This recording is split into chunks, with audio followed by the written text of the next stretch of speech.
All right, and welcome back to Build the Team.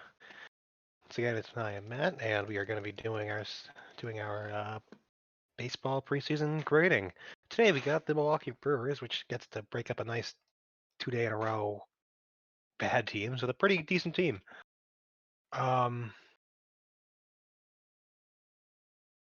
So yeah, let's get right into it. The 2019 Brewers kind of continued on with the success of the 2018 Brewers. 2018 Brewers were in a pretty heated battle with the Cubs. The Cubs having to play nearly 30 games in a row kind of collapsed at the end from just pure exhaustion. And the Brewers were able to eke out a game ahead of them and win the division. 2019 did not see quite the same level of success because of just a few reasons, like Lorenzo Cain not producing as well. But they were in the race and they made the wild card out of and lost pretty tragically to the future world champions. But overall, it was a pretty solid season with a lot of good performances. Yeah, another near MVP performance from Christian Yelich, and it was a pretty solid effort all around. And they made some moves in the offseason that overall I think they've improved the team. And we'll go and talk about it. So getting right into it, we'll talk about the projected lineup. One of your first big moves was signing Eric Sogard to a year contract. Eric Sogard's played for you guys before. He's been a pretty, replacement level guy for a number of years. Only hitting in the low 200s and a couple of seasons hitting below 200. He's always been up and down between the minors. And then 2019, he came up and he was hitting like crazy. He for the Blue Jays. I was actually at the Blue Jays game when he got traded to the Rays, who they were playing, and because he was, you saw him sitting in the dugout and then leaving the dugout before the game started. And then of course the news broke that just before the game started he'd been traded. So you got a pretty interesting guy here to lead off. He's got a pretty decent eye. If he doesn't, he may not walk a whole bunch, but he will, you know, but he's not like, crazy on a strikeouts for it. He'll put the bat on the ball a lot. He puts the ball up and play a lot, which is a pretty good quality for a guy leading off. And his strikeouts won't be that much higher than his walks. And he'll put, this is a guy who's going to give you a decent at bat every time. Not a whole lot of power, but out of a guy like this, you don't necessarily need a lot of power. The other big advantage I have with Eric Sogard is he can play all over the infield. He's an excellent fielder, and that's always been his biggest strong suit. And so pretty good things to expect from him. Lorenzo Cain. Actually made his debut with the Brewers, and then everyone knows went and won the World Series with the Royals, 2014 NLCS MVP. Crazy good fielder, and just won his first Gold Glove last season. Anyway, he had a pretty bad there for what you're used to seeing with Lorenzo Cain. He'd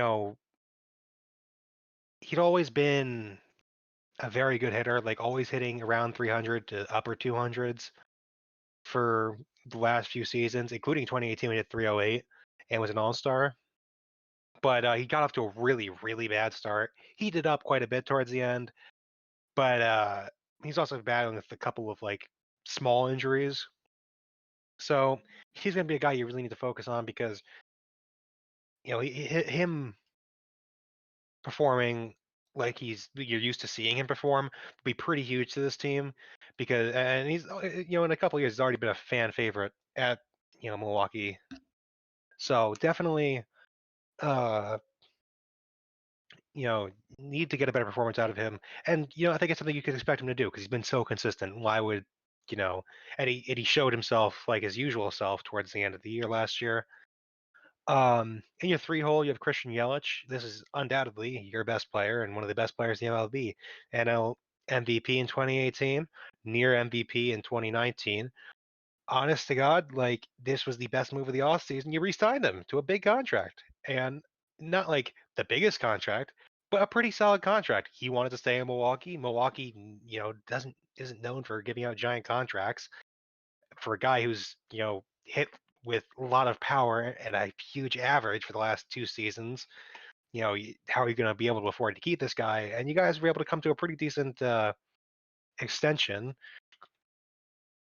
Sorry, I had this number up in my notes and I took it out for some reason. I'm not sure why. But so this is a really excellent deal for yeah. So he signed a 9-year, $250 million contract extension, which is the richest contract in franchise history, more than double of Ryan Braun's extension, which was 105 million. So pretty huge deal, and it's such an excellent fit. He loves playing there. He's such an excellent player. This is a guy. This will be your franchise face for the next 9 years, and you'll be more than happy to have him because he's fielding, batting, stealing bases. He can do it all.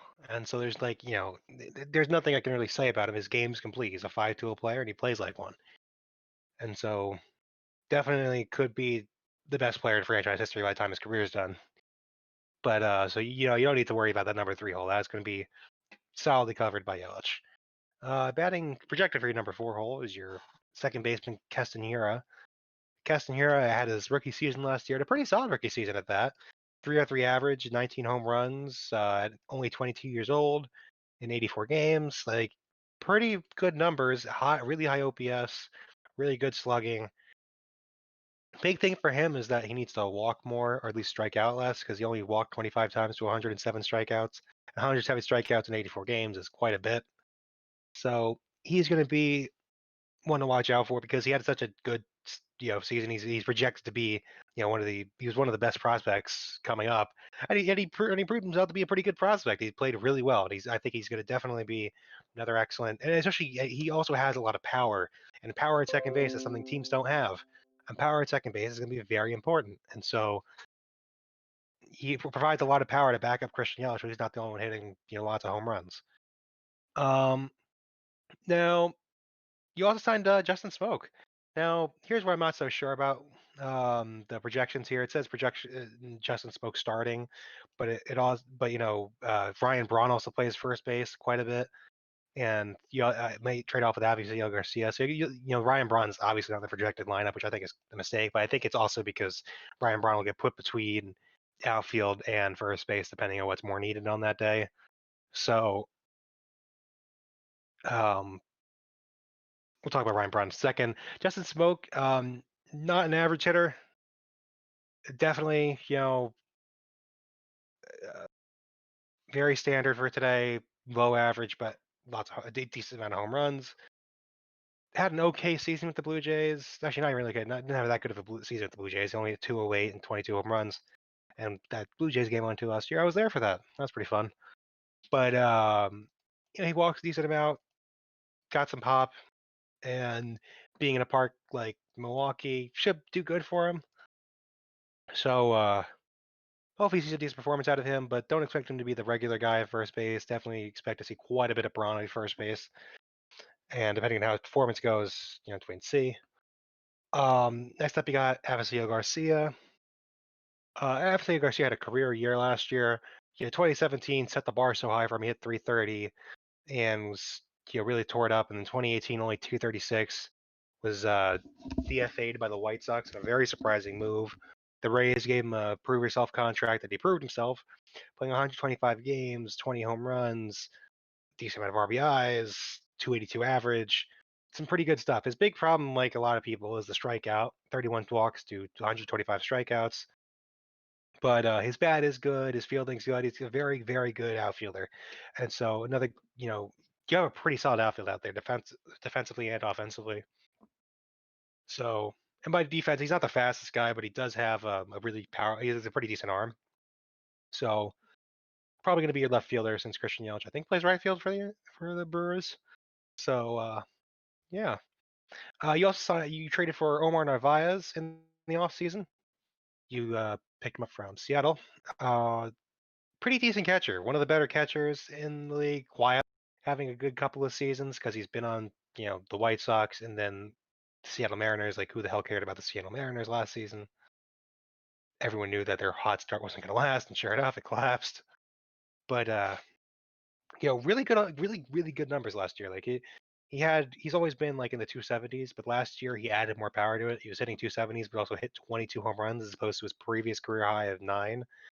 And it shows that the starting job was a really good job for him. And so he'll be splitting time with a couple of guys who you have on your bench who we're not going to get into. He'll be your starting catcher most games, and he's a very good catcher. And so definitely an upgrade behind the plate. And that's something the Brewers have kind of had a problem with the last couple of years, is they had like Eric Kratz for one season, and then they had like a couple of different guys splitting time behind the plate last year. And so getting Omar Narvaez is smart. He's not too expensive, and he's a very good player. And that's kind of the problem when you don't have a whole lot of cap to work with, but also at a position that doesn't have a lot of good players at it. And so you got a very solid catcher there to for your backstop. Now you have projected as your a-hole man, Orlando Arcia. Now Arcia had a really really rough time last season. Only hit 223, has only hit in the 230s like the last 2 seasons. Hasn't shown his 2017 form. This is gonna be a really make or break year because I think it was the Omar Narvaez trade, or it might have been the Abasia Garcia, or it might have been actually I think it was the Omar Narvaez trade. Could be wrong. I don't know. It's a trade where they traded Zach Davies to the Padres. They got in return a shortstop prospect named, if I can click the bench will load. There we go. Luis Urias. Now he is injured. But he was participating in field drills when spring training was going on, so he'll probably be there to start, and he'll definitely be competing for a majority of the starting time there because his bat, though he hasn't played in the majors, he's had only like limited experience in the majors. You know, Lots of getting sent up and down. He's projected to be pretty solid, and if he ends up proving to be better, then there's going to be a lot of competition for that shortstop starting position. So RCA has to show a lot here. So moving on to the starters. So the biggest strength of the Brewers is the lineup. The starters are decent, but not, you know, lockdown. You got Brandon Woodruff, who started off in the bullpen last year, was in the bullpen for 2018. And the 2019, he was in the bullpen and started a couple games, got injured, but he was very, very good in the time he was in there because he's kind of put up similar ERA, 3.62 ERA, 11-3, 143 strikeouts, and only 30 walks in 121 innings. It's very good numbers. And his velocity went up in his starts, which is something you don't see a lot, is velocity taking up when your workload's going up. Now, barring the injury, he was really good. And so definitely your number one guy. Um, and I expect him, because he's been pretty consistent the last 2 seasons, he will probably put up similar numbers. The only thing you can hope for is that he stays healthy, and so hopefully he does. Yeah, Adrian Hauser, he's been interesting. He actually had a pretty decent season last year, but only throwing 111 innings with a 3.72 ERA. Kind of a bad luck loss with a 6.7 ERA, but overall pretty decent pitcher. But here's where the problems of the uh, Brewers come up. Now he was good last season, but is he good enough to be a number two when on average? Probably not.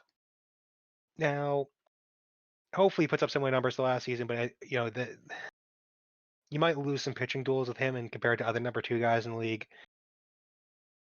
Like we talked about the Reds with Trevor Bauer and Sonny Gray. Like that's like a better number one and two than a Brandon Woodruff and Adrian Hauser. But Adrian Hauser is a good pitcher, and so definitely expect some solid numbers out of him. I got Brett Anderson, who has put up some fairly good numbers. Right? Yeah, put up fairly good numbers last year. 176 innings, 3.89 ERA. Big thing for him though is he doesn't strike out a whole lot of people. He only had 90 strikeouts in 176 innings. So you definitely need a good fielding core behind him, which you do have with Eric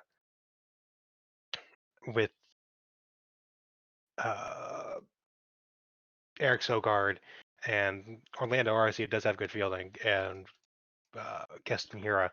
So besides the strikeouts, you definitely want to see tick up, but overall, he's putting a guy who can put up those kind of numbers is still going to be very effective, and so have to wait to see what he turns into, because he could also get blown up because of the fact he goes for a lot of weak contact stuff. So we'll wait and see what happens there. And also, last season was his first real complete season as a starter. He's had a bunch of other seasons where he's been in the bullpen or getting injured. A lot of injuries in his past, so hopefully he can stay healthy. You have Josh Lindblom, who's been very interesting actually. He was in the KBO for a number of years. He came up with the Dodgers, went up and down between them, went to the Phillies, the Rangers, the Athletics, went to the Giants in the KBO league. He pitched for the 2 seasons, not much to write home about, but decent numbers and not great ones because his KBO statistics are insane for the last 2 seasons, and his KBO career ERA is 3.5. Went to the Pirates and then back to the Giants because he just could. He hasn't had luck staying in the league, and he joined the Doosan Bears, and this is where uh his career has kind of turned itself around. He signed a 1-year contract, and in 2018 started 26 games, 15-4 record, and led the KBO with a 2.88 ERA and won a Gold Glove, which is pretty huge for a guy who's been struggling for a lot of years, who's been getting picked up and designated for assignment over and over again. But 2019, he does even better. 20-3 record with a 2.5 ERA, 189 strikeouts, and 194 and 2/3 innings, and another Gold Glove. That's pretty huge, and he gets a 3-year contract in the Brewers. And a lot of guys go over to the KBO, have one good season, and then teams are willing to give him a contract. He played 2 full seasons, showing he can perform really strong. So hopefully this pays off for them. I think it can, because obviously KBO statistics aren't going to fully transfer. Like when pitchers from the Nippon League come over and pitchers from KBO come over, their numbers are never going to be as good as they were there because the level of competition is so much higher here. But if he can have any semblance of those numbers, that could be pretty huge for your team getting a guy like that.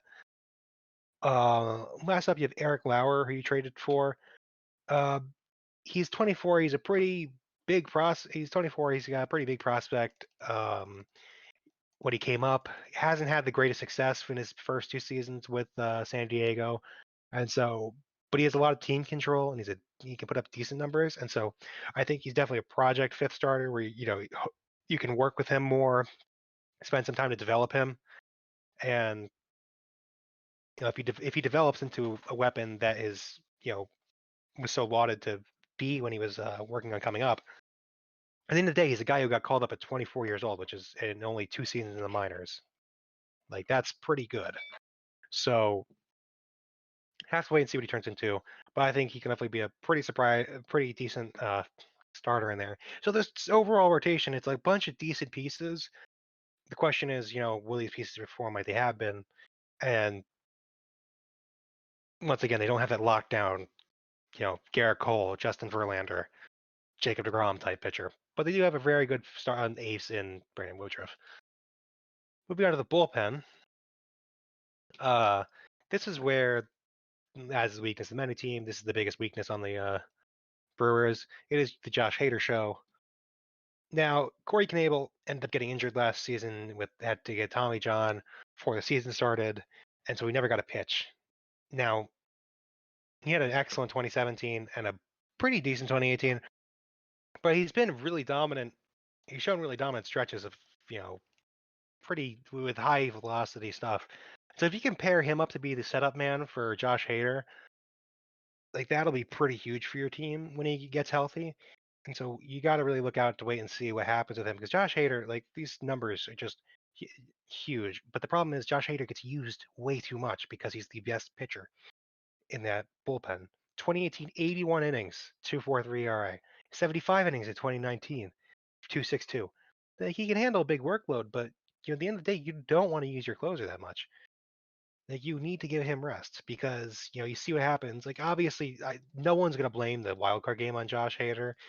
That was on the right fielder error that let the second run come home uncontested, and that really screwed them. But they never should have gotten to that point in the first place, and it wouldn't have if they had more help for him in the bullpen. But they don't. So definitely need a lot of help in the bullpen. But I mean, just some insane numbers: 75 innings pitched, 138 strikeouts; 81 innings pitched, 143. Those are bigger than some starter strikeout numbers.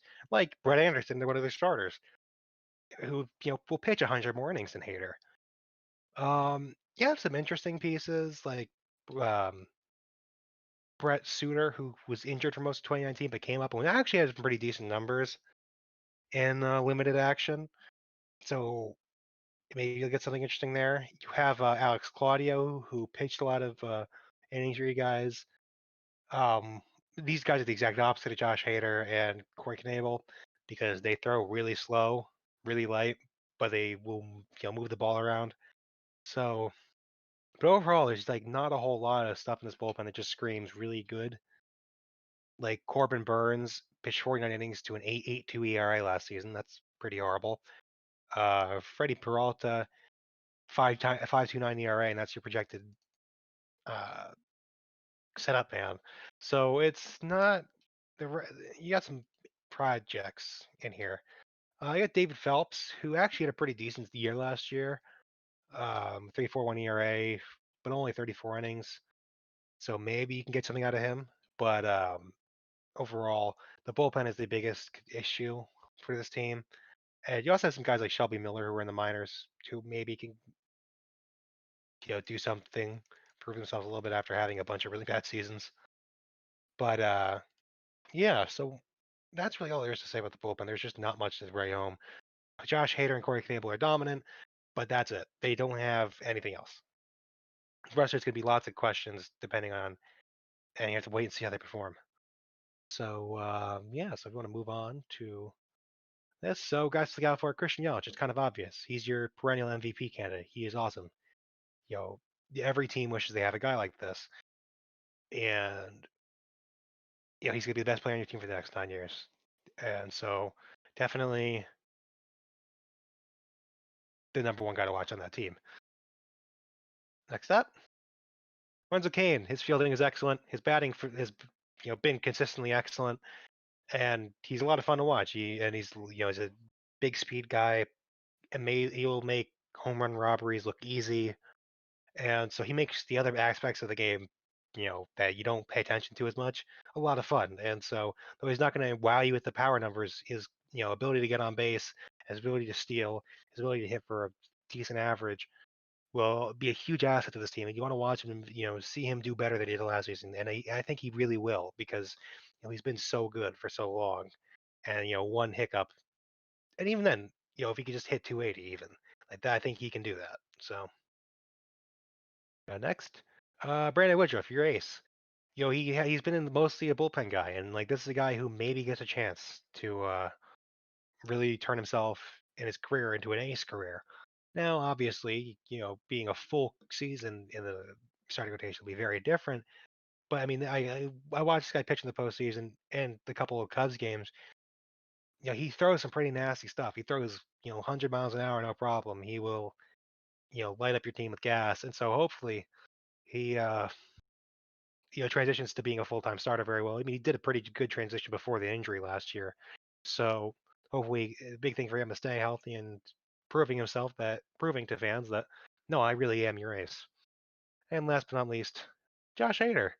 This guy, throws hard and strikes out batters like crazy. He's already got like 2 immaculate innings. His stuff is nearly impossible to hit. He will save a lot of games for you guys this season. And so definitely the number one guy to look out for the bullpen. And a pretty big fantasy pick too if you can get your hands on him. So yeah. Moving on. Grades.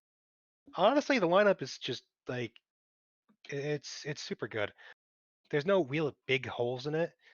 Lorenzo Cain, Christian Yelich, Keston Hiura make an awesome 3 players to have in that bullpen. You got a lot of decent players, and you got like above average value on players where you don't even necessarily have big stars like Omar Narvaez and Alessio Garcia.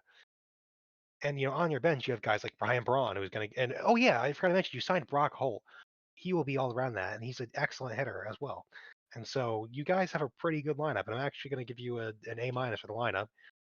You have 2 pretty known stars, and you have guys who are have been around the league and have been very good, but are you don't have like a whole lineup of big name stars, but you have a lineup of very good players and above average players who can play a lot of positions. So definitely a very good lineup. Bullpen, it's getting a C plus.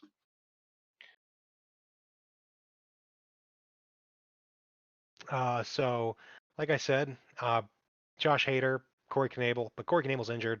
Now, obviously, his injury's probably healed now that the season's been postponed for so long at this point. But definitely big to talk about there. A big thing for this team to talk about is the bullpen. The bullpen is going to be its struggle. They have the two big guys, but they don't have any support for them.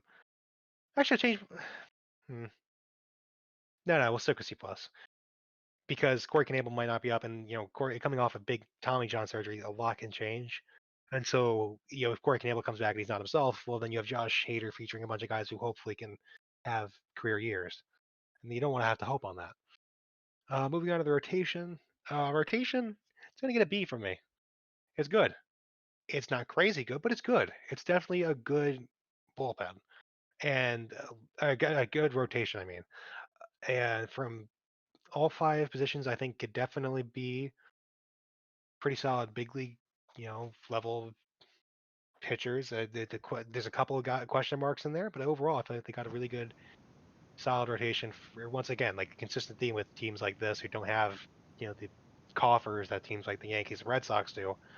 You're getting guys who put up decent numbers, who might not be the biggest names in the league, but are, once again, are very good. So yeah, that's it for me, Jeremy. I don't have anything. This is probably of the recent teams that we've done, the last maybe 3 or 4 teams, the most balanced team that you have. Yeah, that's the other thing. Like the team has a lot of balance between them. It has the clear strength in the lineup, but it's not like oh god, there's like a huge weight on this team. Yeah, because like the Rockies have an excellent lineup, but everything else sucks. It's not like that. It's definitely probably I agree, probably one of the most balanced teams. I think that's all I really had to say, is that it just seemed like a lot more balanced than a lot of the other rosters that you've been looking at. Yeah, because they have a couple power guys, a couple of contact guys, a couple of mixed bags. It's not like who are we talking about? I'm trying to remember which one. It's not like fuck. I mean, you've been miserable, man. You can't even remember who. Well, I'm trying to remember which team it was, but there's like it's not like some teams where like oh hey we gotta. It's not like the 2018 Yankees. Hey, we can all hit 40 home runs, but we'll hit like 250. You know, so definitely a very balanced overall team. So yeah, go let us know in the comments what you think. Let me know if I'm an idiot. Let me know if you think it's actually pretty fair. If you think I'm wrong on something and want to have a discussion, say hey, I think you're wrong about this guy because look at X, Y, and Z. Come talk to us, interact. Go check out our social media. We got our Twitter and our Instagram, our Discord. Definitely check out Discord. Please check out Discord. And yeah, drop a like, comment, and subscribe. So that's it for this. Next time, where are we going, Jeremy? Oh, I should have had this up and ready in it. I feel like we Oh, always do this where we're like, oh crap, where we gotta go tomorrow? Hold on, it's loading. Sorry. Tomorrow we go to Houston Texans to do a draft recap. and then I get to talk about the cheaters on Monday. We get to start off the week hot, isn't it? Oh, that's gonna be the video where I hope to God the fans just come in there. Yeah, I hope they got to get a couple of angry Astros fans because, oh God, I'm gonna shit on this team so much. I'm so excited too. I hate that team with a burning passion. I hated them before. Now you The hate them for cheating a thing, completely the different reason. cheating. Well, yeah, I hated them because they beat us in the ALCS twice. Like that was like, it's not like oh, because I dislike the players. I mean, I dislike Alex Bregman, but like I like the rest of I like the players. You know, and it's just to find out, oh well, they're really good because they're cheating the whole time. It's like, oh well, never mind. Fuck all of you, every last one of them. Yep, so back to back Houston, and then we go to Indianapolis on Tuesday for the Colts. Those are the next 3 videos we got lined up. So, with all that being said, I think that'll be it for us for today. Make sure to come back tomorrow again. Check out the Houston Texans, and we will see you next time. Peace.